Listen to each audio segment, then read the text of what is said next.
So this area is used for the Year 5-6s, and this is our modern learning area, and so it's used very much for that collaborative, interactive type of activity.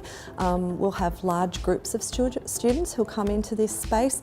We might have a morning meeting here, we might have a mini neighbourhood assembly, or there might be students who are working on projects and working in this space. Or this is actually a really lovely space that they come just for time out. And just to sit and to be social together.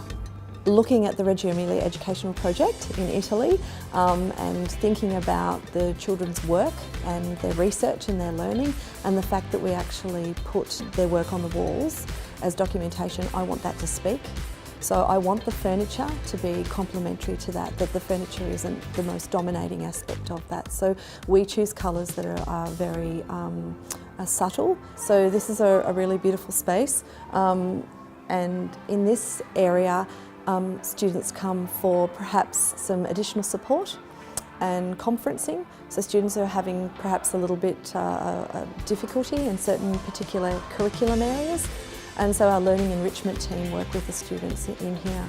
So again, it provides that opportunity for children to work in different ways, because by this stage we're talking 13, 14, 15-year-old young people. So I think this space provides them with options and they can be working quietly.